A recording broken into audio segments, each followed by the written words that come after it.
Let us start with the chapter Power Sharing. First, I'll give a very brief summary of the same, and then I'll start the chapter with the book. The chapter is very small as compared to other chapters. I am not saying that, but if you see the other chapters in your books, you'll feel that it is a very short chapter. But if we look into the gist of the chapter, since it's a very first chapter, so there is something which is why it is in the first place. हम लोगों ने class 9 में, in class 9 we had studied what is democracy and why do we need democracy, right? हम लोगों को जो अपनी book को लेकर चलना है, since the last chapter of this book, Outcomes and Challenges to Democracy, is a combination of all the chapters we are reading now. I repeat, all the chapters we are reading now. Yes. तो हम लोगों ने class 9 में पढ़ा था that democracy is better than any other kind of region. हम लोगों ने डेमोक्रेसी के जो मेरिट्स हैं वो पढ़े थे. That is democracy, why democracy, right? तो डेमोक्रेसी के अंदर वी हैव 2 एसेंस. एसेंस का मतलब होता है खुशबू, something which we can not see, which is very important. Like अगर आप वेनिला आइसक्रीम खाते हो तो वेनिला का एसेंस आपके मुंह में आता है. How can you differentiate between vanilla and chocolate that comes in your tongue?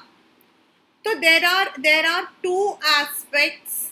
One is power sharing, which is allowed only in democracy. And under power sharing, in fact under power sharing only, we have one feature which is called as federalism. ये इसी के अंदर ही आता है.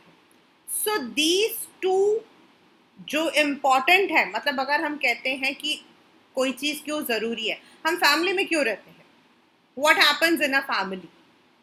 Let us come to first of all an example कि family में क्या होता है.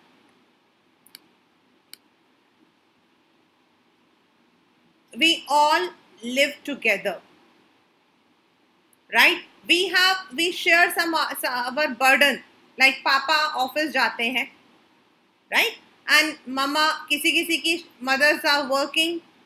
Some of the mothers are homemakers. They are in the home looking after everything that a house needs, है ना? हम लोग अपने काम को शेयर करते हैं. कुछ काम ममा करती हैं, कुछ काम पापा करते हैं. And that is how a family comes. Similarly, in power sharing, जब हम ये वर्ड बोलते हैं पावर शेयरिंग, अब पावर एक बहुत बड़ा वर्ड है डेमोक्रेसी में. द एंटायर जितनी लड़ाई होती है वो सिर्फ पावर के लिए होती है. So in a democracy when we say we need to share the powers. अब पावर क्या होता है? रूल करने का पावर, पैसे को खर्च करने का पावर. ये दोनों पावर्स होते हैं. यानी कि लोगों पर हम कौन सा रूल लगा सकते हैं, which law can be imparted, which law should not be there, यानी लोगों पे जो रूल लगाना है वो. And we get the revenue, taxes आते हैं. उन टैक्सेस को हमें कैसे खर्च करना है. What are the things that we should do so that the country is developed, so that people are living together. किसी को ये नहीं लगना चाहिए उसको ज़्यादा मिलता है, मुझे कम मिलता है. तो it is only possible when the government are sharing the powers with different people. आपके स्कूल के अंदर आपके स्कूल के अंदर you might have seen, you have your, अगर हम स्कूल बोलते हैं, व्हेन वी से द वर्ड स्कूल, तो सबसे बड़ा कौन होता है? स्कूल का प्रिंसिपल, है ना? सबसे बड़ा होता है स्कूल का प्रिंसिपल। उनके पास सारे के सारे पावर्स होते हैं। he or she has all the powers, मतलब उनको पता है that what has to be done, what should not be done. Now in the school आपके पास प्राइमरी विंग होती है, मिडिल विंग होती है, and of course you have the senior wing. अब प्राइमरी विंग के अलग इंचार्ज होते हैं, मिडिल के अलग इंचार्ज होते हैं, मतलब एडमिनिस्ट्रेटिव ऑफिसर कह लो या फिर इंचार्जेस कह लो, डिपार्टमेंटल हेड कह लो, सीनियर के अलग होते हैं। Now under primary there might be some teachers who are working, under middle there might be some teachers working, in senior secondary there might be some teachers working। Teachers के पास अपने powers होते हैं। अब आपको जो है, say you want to go on marriage, you have to go for a marriage, ठीक है? तो अब मैरिज में जाना, तो आप किसके पास जाओगे? सीधे प्रिंसिपल के पास जाकर बोलोगे मुझे जो है, मेरे को मैरिज में जाना है, सो आप मुझे छुट्टी दे दो। Do you go to your teachers, to the principal directly?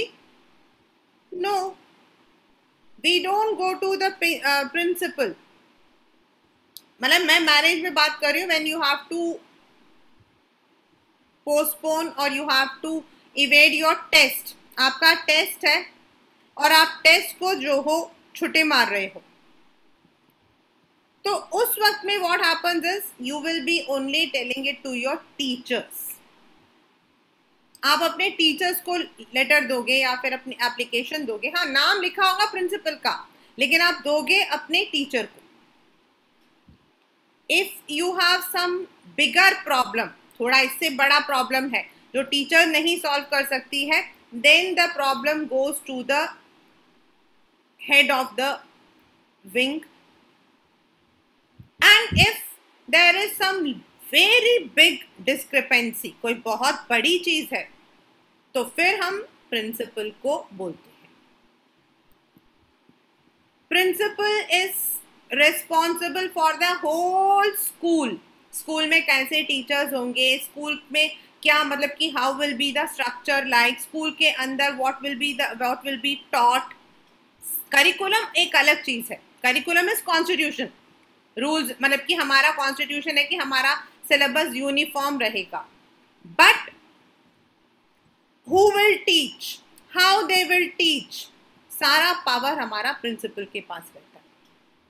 But some powers, because principal is not present in the school all the time, so some of the powers are given to these in charges।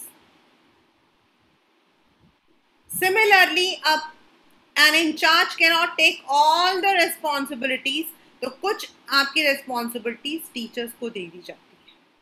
Like पढ़ाना teacher का काम होता है, बच्चों को actually संभालना teacher का काम होता है। तो now this is how a school runs। In the same manner, एक जो country होती है, that also runs on power sharing।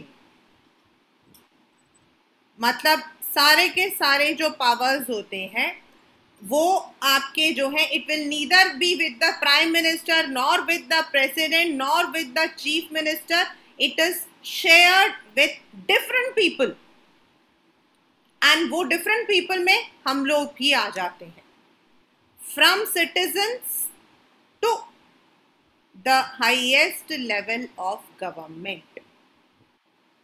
कुछ पावर इनके पास होते हैं तो कुछ पावर इनके पास होते हैं, and that is what we call as power sharing। and why do we need power sharing? Democracy का मतलब है the government of the people, for the people and by the people। तो जब तक लोगों के पास, जब तक लोगों के पास पावर नहीं, what will happen is the government cannot be run properly। अगर पावर नहीं होगा तो हम उसको डिक्टेटरशिप बोलते हैं. If all the power is vested with only one person, हम उसको डिक्टेटरशिप बोलते हैं. And that is why power sharing is very very important. Now let us come to two examples. मतलब इस चैप्टर में आप दो ही एग्जाम्पल पढ़ोगे. One is of Sri Lanka and the second one is of Belgium.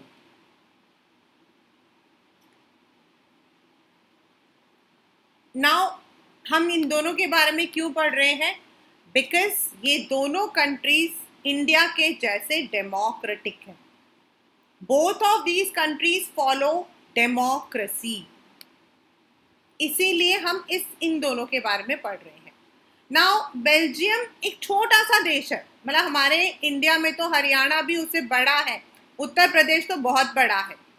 On the map it is just a small dot.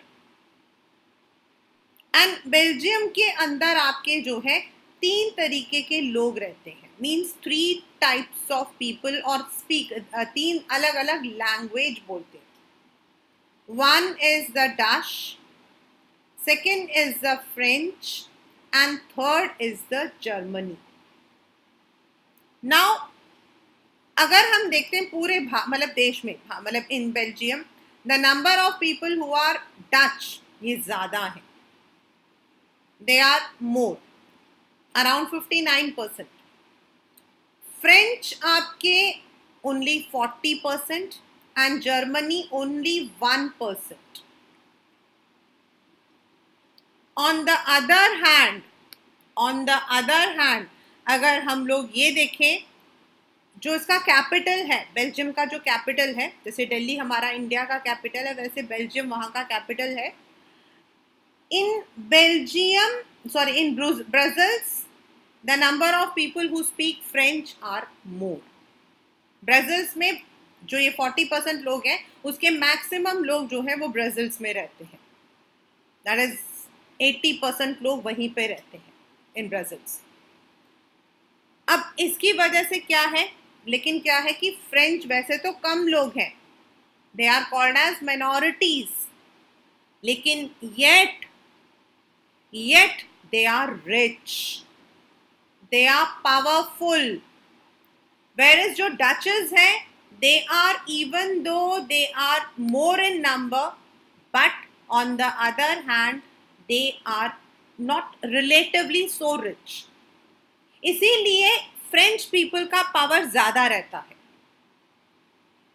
और इसकी वजह से क्या होता है, आपस में इनका कॉन्फ्लिक्ट रहता है.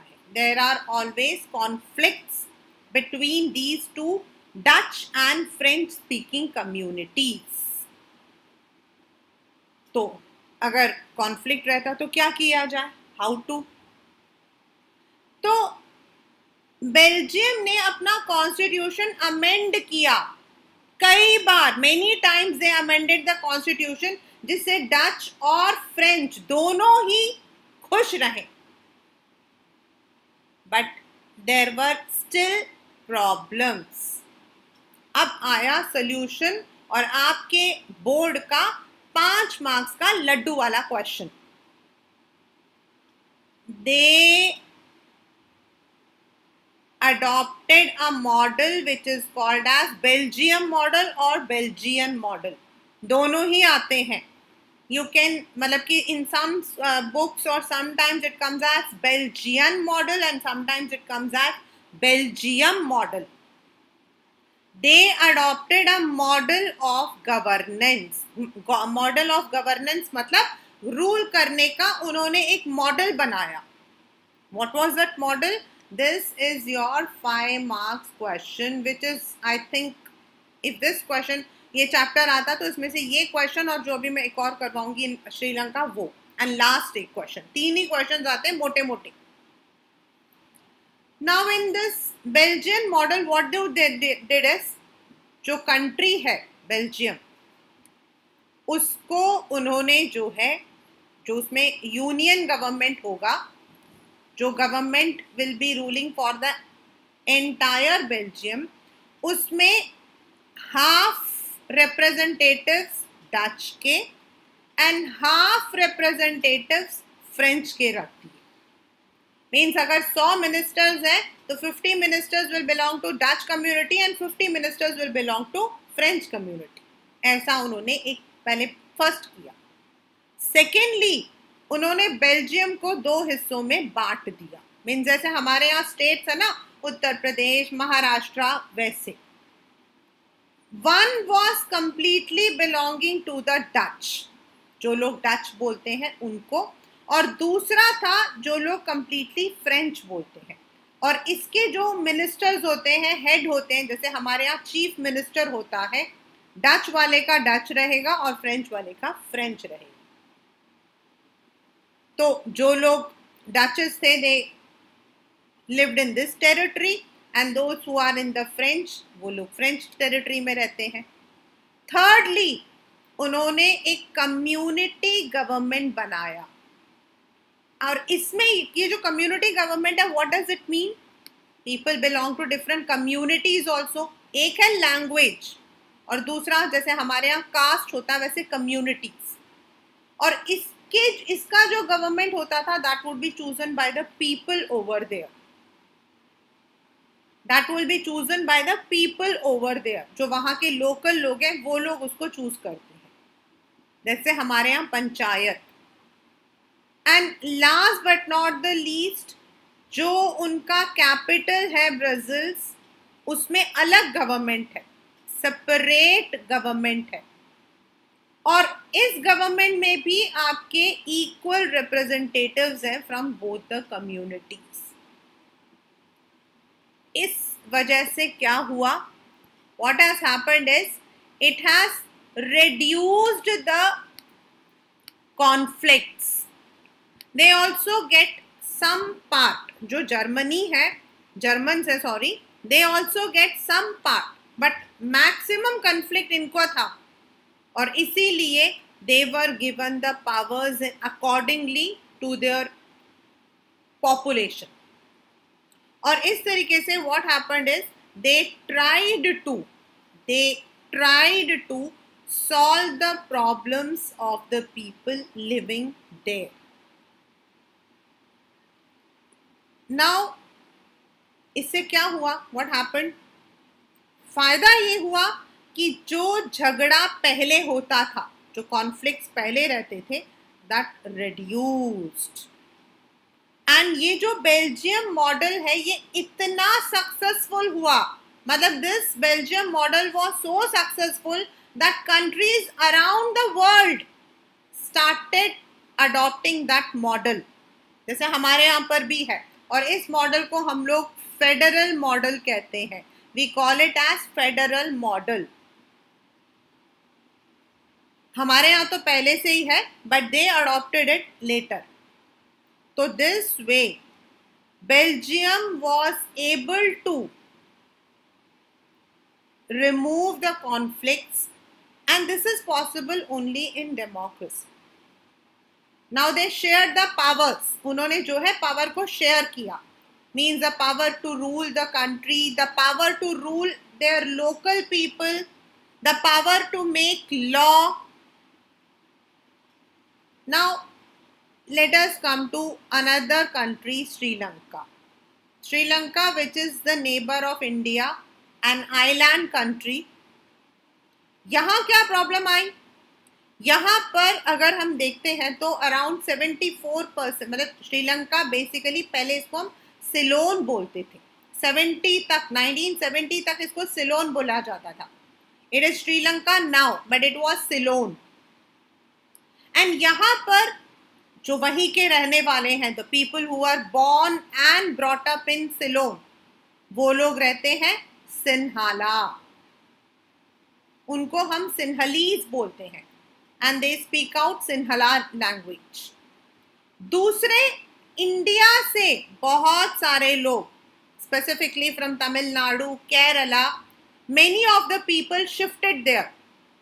यहाँ उनको काम नहीं मिला, वहां शिफ्ट हो गए, एंड कुछ वहां के जो लोग हैं वो भी तमिल्स बोलते थे, तो वहां पर सिन्हला, इंडियन तमिल्स, यानी कि जो इंडिया से गए हैं but they speak out Tamil language, and जो श्रीलंका के हैं but they also speak out Tamil because of the marriage with in the community, इस तरीके के लोग रहते हैं। Sinhalas, Indian Tamils and Sri Lankan Tamils.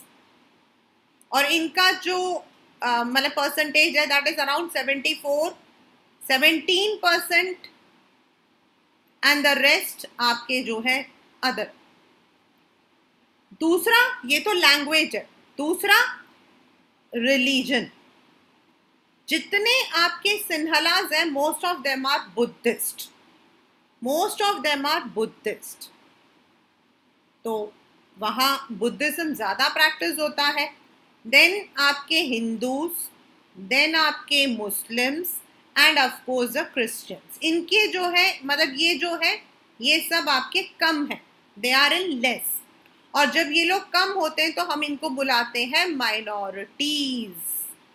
Minority का मतलब होता है एक पॉपुलेशन में द नंबर ऑफ पीपल, मान लो कि एक क्लास के अंदर 50 बच्चे पढ़ते हैं और सिर्फ 4 गर्ल्स हैं।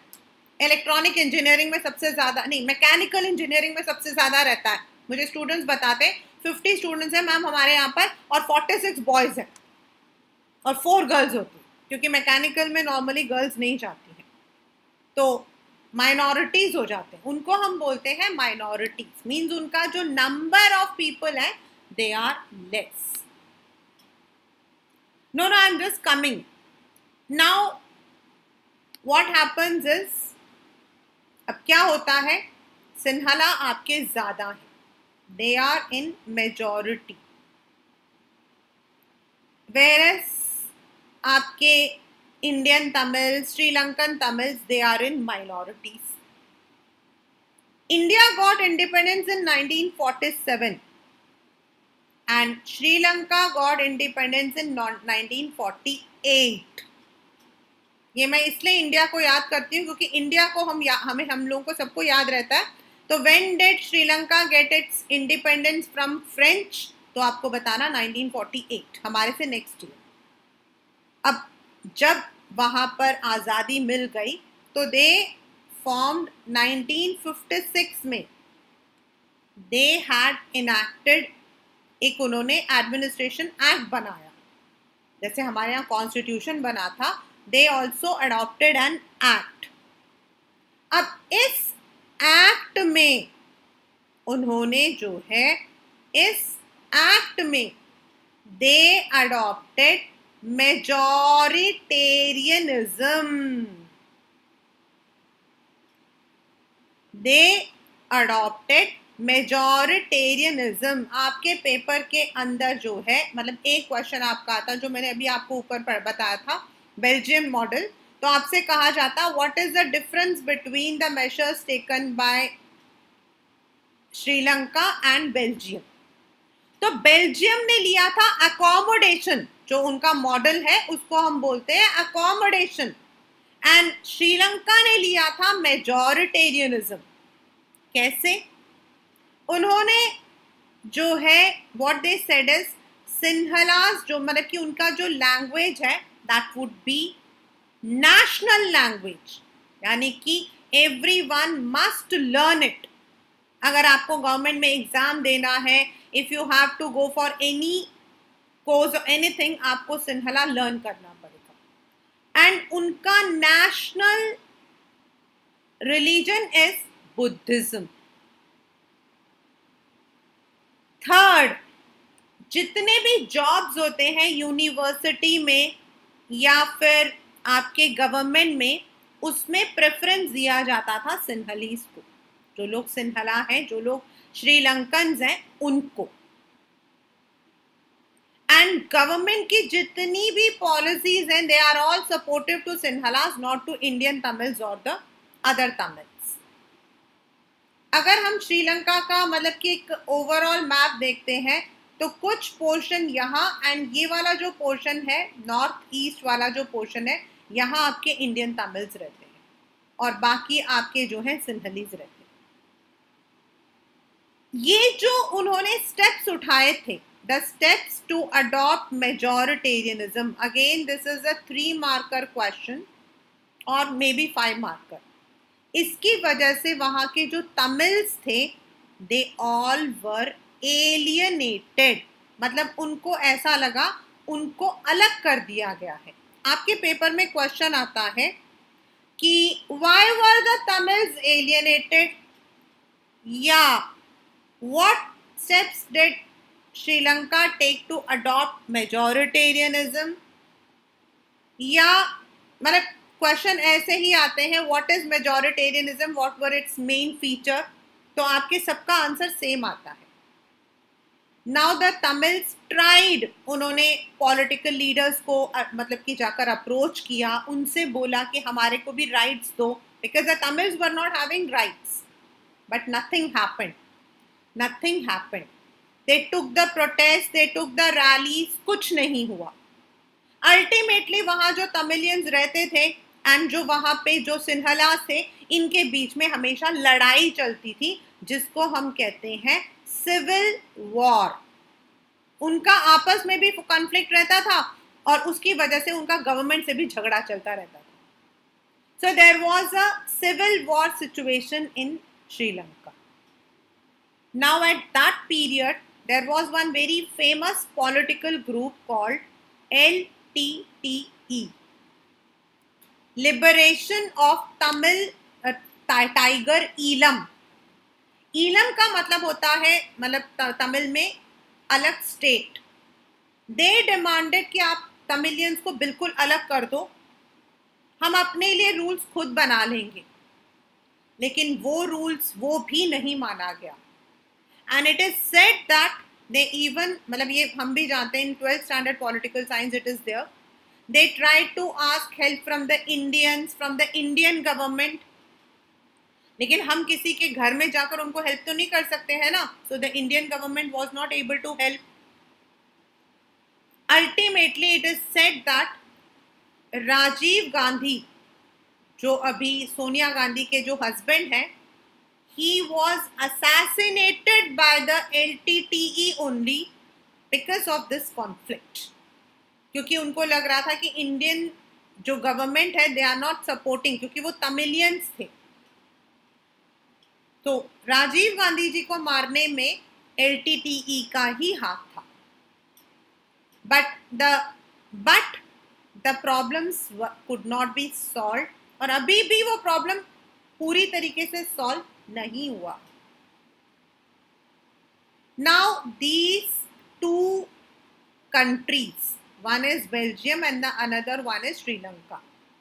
Belgium adopted accommodation, यानी कि अपने सारे सिटीजन्स को उसने अकोमोडेट किया, whereas श्रीलंका adopted मेजोरिटेरियनिज्म, जिसमें उन्होंने जो है they gave the privilege to the people who are in majority।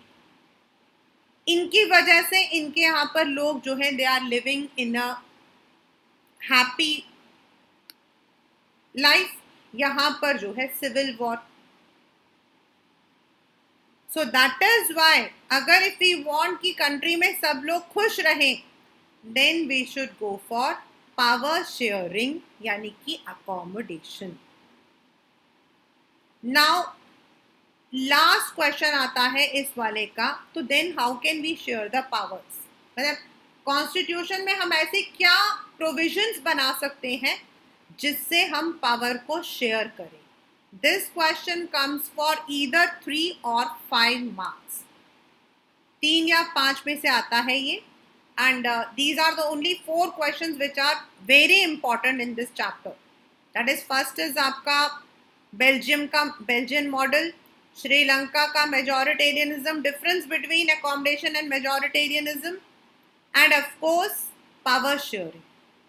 और एक क्वेश्चन और आता है, that is the reasons. Now in power sharing what do we D, कैसे कर सकते हैं? हम लोगों ने क्लास 9th में पढ़ा था वर्किंग ऑफ इंस्टीट्यूशंस, हमने पढ़ा था वर्किंग ऑफ इंस्टीट्यूशंस। उसमें हमने पढ़ा था लेजिस्लेचर, एग्जीक्यूटिव एंड जुडिशरी। इन तीनों के पास पावर होता है। लेजिस्लेटिव जो है उसके पास पावर होता है लॉ बनाने का, एग्जीक्यूटिव के पास पावर होता है उस लॉ को इम्प्लीमेंट करने का, एंड जुडिशरी के पास पावर होता है अगर कोई भी डिस्क्रिपेंसी होए तो उसको ठीक करने का। एंड तीनों के पास अपने अपने पावर्स हैं and nobody can touch each others powers, और इसीलिए हम इस काइंड ऑफ पावर को कहते हैं, this is called as balance of power, मतलब तीनों में इक्वल पावर्स है, they are having the balance of powers, और इनको हम कहते हैं horizontal power sharing, check and balance, मतलब ये अलग अलग नाम है इसके, horizontal power sharing, checks and balance. Secondly, power can be shared. India के अंदर अलग अलग स्टेट्स हैं, उत्तर प्रदेश है, मध्य प्रदेश है, मतलब आई am just making up, Chennai मतलब कि तमिलनाडु है। Every state is having its own government. UP में यूपी का गवर्नमेंट है, मध्य प्रदेश में उनका अपना गवर्नमेंट है, कर्नाटका में अपना गवर्नमेंट है। In every state we are having separate state government, यानी कि for the entire country we have the union government, for all the states we have the state governments, and also यानी कि इसको हम कहते हैं, एंड देन लोकल लेवल पर हमारे होते हैं पंचायत या फिर म्यूनिसिपल कॉर्पोरेशन। तो ये जो पावर है, मतलब यूनियन गवर्नमेंट के पास मैक्सिमम पावर होता है, लेकिन वो अपना कुछ पावर स्टेट गवर्नमेंट्स को शेयर करते हैं ताकि स्टेट्स अपने लेवल पर अपने लोगों को रूल कर सके। देन स्टेट गवर्नमेंट अपने रूरल एरियाज को और अपने अर्बन एरियाज को कुछ पावर मतलब रूल करने का पावर एंड मनी दोनों शेयर करते हैं। In this manner the power is shared in a vertical form which is also called as federalism. Union government जैसे हमारे यहाँ भी है मोदी जी, उस गवर्नमेंट को मैक्सिमम पावर होता है, लेकिन हर स्टेट को अपने हिसाब से रूल करने का दे हैव, इसको जो है कॉन्स्टिट्यूशन में द सब्जेक्ट्स आर मेंशन, किस पर यूनियन गवर्नमेंट रूल बना सकती है, किस पर स्टेट गवर्नमेंट रूल बना सकती है, किस पर लोकल गवर्नमेंट रूल बना सकती है। सो इस तरीके से आपका जो पावर है that has been shared among different governments, ये इसको हम कहते हैं डिफरेंट ऑर्गन्स, और इसको हम कहते हैं डिफरेंट गवर्नमेंट्स, इसको हम कहते हैं फेडरल, ये आपका सेकेंड चैप्टर पूरा है, and vertical power sharing. Then like in Belgium community government is there, हमारे यहाँ power is shared among different social groups, हमारे यहाँ we are having caste system, तो that is why different social groups के अंदर भी मतलब कुछ पावर्स उनको भी दिए गए हैं, which may not be in your syllabus this year because it is there in 4th or 5th chapter, popular struggles and movement. तो हमारे यहाँ पर there are social groups, those who belong to different majority, different minority, like Christian minority, Sikh minority, उनको भी कुछ powers दिए गए हैं। Then power is shared among different political parties, जो रूलिंग पार्टी है उसके पास तो लॉ बनाने का पावर है, लेकिन जो ऑपोजिशन पार्टी है उसके पास लॉ के खिलाफ आवाज उठाने का पावर है। हमारे पास कॉमन सिटीजन्स के पास we can protest, we can write, we can give our articles in the newspaper, freedom of speech हमारे पास भी है। So we can form the unions, we can form the trade unions, जैसे कल था मतलब था that all the auto drivers and cab drivers were supposed to go on a strike, ये उनका right है, आवाज उठाने का, they have the right, they have been given this power that they can raise their voice अगर उनके साथ कुछ गलत होता है. So in this manner हमारे यहाँ पर every person from the citizen to the top union government power has been shared, and this is how power sharing helps in a democratic pattern of government. अगर हम देखते हैं prudential reason मतलब क्यों करना चाहिए, प्रूडेंशियल मतलब एथिकल रीजन. अगर अलग अलग तरीके के लोग रहते हैं, कोई मतलब कि some person is belonging to West Bengal, some is belonging to Kerala, some is belonging to Punjab, सबका कल्चर अलग है, सबकी लैंग्वेज अलग है, some are Hindu, some are Muslim, some are Christians, सबके ट्रेडिशंस अलग है. And if you want to keep everyone together, you need to share the powers. Secondly, democracy का मतलब क्या है? The government is formed by the people, for the people and of the people. तो जब तक आप उनको पावर नहीं दोगे, आप उसको डेमोक्रेसी कैसे बोलोगे? And that is why power sharing helps in accommodating the people living in different states, or you can say different places. It helps in sharing their views, it helps in sharing their tradition, their जैसा वो रहना चाहते हैं तभी possible. Now I am coming to the book portion directly. This is, we are starting from Belgium. As I said, हम लोग दो examples पढ़ेंगे, एक बेल्जियम एक श्रीलंका. देन हम पढ़ेंगे why it is important and then what are the reasons for power sharing. Belgium is a small country in Europe, smaller in size than state of Haryana. आप सोचो, अगर आप मैप में देखते हो तो हरियाणा इतना छोटा सा है, उससे भी छोटा. इट हैज बॉर्डर्स, ये जो एक एक है ना, ये सब एक एक लाइन में आता है, वन मार्कर क्वेश्चन में आता है ये सारा.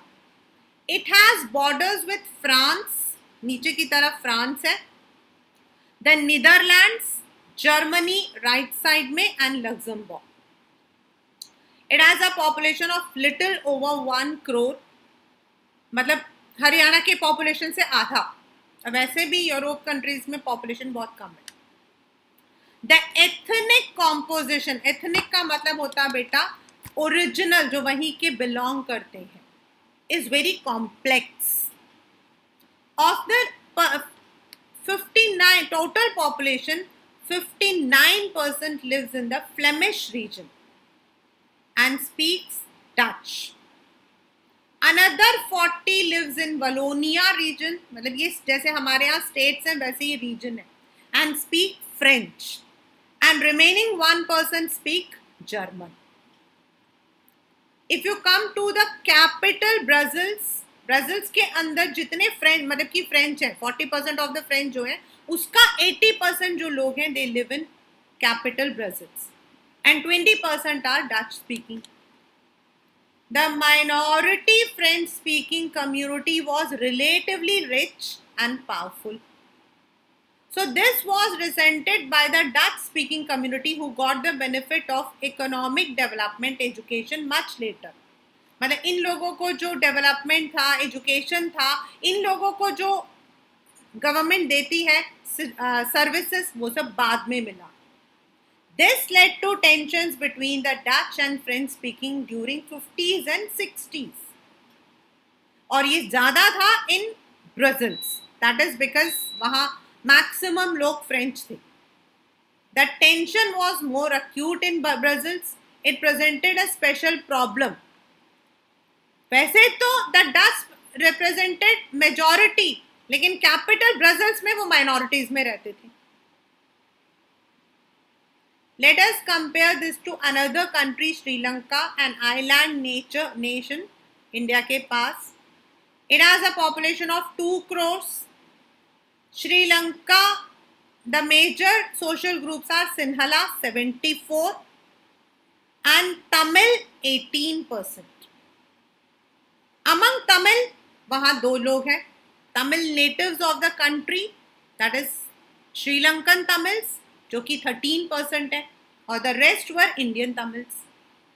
The rest whose forefathers came from India as plantation workers during colonial periods are called as Indian Tamils. यहां से इन लोगों को जबरदस्ती वहां डिपोर्ट कर दिया गया था. And if you see the map, Sri Lankan Tamils आपके नॉर्थ एंड ईस्ट की तरफ है. Most of the Sinhalas are Buddhist. Tamils या तो हिंदूज है या Muslims. And there are about 7% Christians, वो मतलब सिन्हलाज भी हैं और इंडियंस भी. In Belgium the Dutch community could take advantage of its numeric majority and force its will on French and German speaking. This would push the conflict among communities further. This could lead to a very messy partition of the country. Both sides would claim control over Brussels. In Sri Lanka, the Sinhala enjoyed an even bigger majority and could impose its will. अब क्या हुआ था ये पढ़ेंगे, मतलब ये तो ऊपर उन्होंने कहा कि क्या हुआ होगा सोचो. Now come to Sri Lanka. Sri Lanka emerged as an independent country in 48. हमारा 47, उनका 48. One marker question. The leaders of the Sinhala community sought to secure dominance over government by virtue of their majority. उन्होंने practice लिया majoritarianism को. Majoritarian का मतलब हो जाता है the practice जिसमें जो लोग ज्यादा होते हैं उनके अकॉर्डिंग लॉ बनाना. एज अ रिजल्ट, ये लिखा देखिए ऊपर majoritarianism. Actually this word is not there in a dictionary. Majoritarianism is a practice. In 1956 an act was passed. Underline कर लीजिएगा, 1956 इज द टाइम और the year when the act was passed. That Sinhala as the only official language. हमारे India के अंदर we have English and Hindi both as official language. The government followed preferential policies that favored Sinhala applicants for university positions and government jobs. A new constitution stipulated that states shall protect and foster Buddhism. मतलब उनका national religion will be Buddhism. All these government measures coming, one आपके paper में आता है, मतलब कि what was the act या फिर what were the measures taken by the Sri Lankan government to establish majoritarianism. इनमें सब में यही आंसर आएगा. One after another gradually increase the feeling of alienation. Why did the Tamil feel alienated? तो भी answer यही आएगा. Alienated मतलब अलग लगना. They felt none of the major political parties led by Buddhist Sinhala leaders were sensitive to their language and culture. उनकी language और उनके कल्चर को प्रोटेक्शन नहीं मिल रहा था. They felt that the constitution and government denied them equal political rights. जबकि democracy का सबसे पहला राइट क्या होता है? Universal adult franchise and equality. It discriminated against them in getting jobs and other opportunities and ignored their results. As a result, the relations between Sinhala and Tamil communities strained over time. तो मैंने आपको बताया आपस में झगड़ा चलता रहता था. The Sri Lankan Tamils launched parties and struggles. मतलब उन्होंने अपने तरीके से तो मतलब किया to recognize Tamil also as an official language for regional autonomy. Regional autonomy मतलब उनको अलग independent area दे दें तमिल्स को. And equality of opportunity in securing education and jobs. मतलब अगर आप तमिलियन हो तो आपको वहां पर जॉब नहीं मिलेगा, आप सिन्हाला हो तो आपको जॉब मिलेगा. But their demand for more autonomy to provinces populated by Tamil was repeatedly denied. By 1980, several political organizations were formed demanding an independent Tamil Eelam. ये मैंने आपको बताया that पेपर में आता क्वेश्चन 1 मार्क का, what is Eelam? Means state, north and eastern parts. The distrust between the two communities turned into widespread conflict, which was civil war. Many of the people were killed. Many families were forced to leave the country as refugees. और कई लोगों की livelihoods खत्म हो गए. अभी भी वहाँ पर जो है थोड़ा सा प्रॉब्लम चल रहा है. Right now they are going through some economic crisis. And this was how Sri Lanka did not accommodate their people belonging to different religion or belonging to different what you call as communities. Now accommodation in Belgium. अब Belgium में क्या हुआ? This is what happened in Sri Lanka. The Belgian, मैंने आपको बताया Belgium भी आ जाता, Belgian भी आ जाता, so don't मतलब कि उसमें confuse मत हो. Took a different path. They recognize the existence of regional differences and cultural diversities. Between 70, underline it, and 1993, they amended their constitution 4 times so as to work out an arrangement that would enable everyone to live together within the same country. मतलब उन्होंने कोशिश की कि अपने constitution में changes लाएं जिससे कि लोगों को जो है लोगों में लड़ाई ना हो. The arrangement they worked out is different from any other country and very innovative. Here are some of the elements of Belgian model. As I said, the 5 marker laddu wala question. Constitution prescribes that the number of Dutch and French speaking ministers shall be equal in the central government. अभी मैंने आपको picture बना के दिखाया था कि मान लो 100 मतलब कि लोग हैं तो 50 will be from Dutch and 50 will be from French. Some special laws require the support of majority. मतलब जैसे हमारे यहाँ पर भी कुछ ऐसा राज्यसभा जैसे बनाया हुआ है, कुछ लॉ को अमेंड करने के लिए हमें राज्यसभा की मेजॉरिटी की ज़रूरत पड़ती है. उसी तरीके से अगर उन्हें कोई स्पेशल लॉ बनाना होता है which has to be made for Dutch, तो उनको डच के मेजॉरिटी के लोगों का वोट चाहिए होता है, और अगर वो फ्रेंच के लिए बनाते हैं तो उनका वोट चाहिए होता है. Thus no single community can make decisions unilaterally. मतलब वो अपने आप कुछ नहीं बना सकते हैं.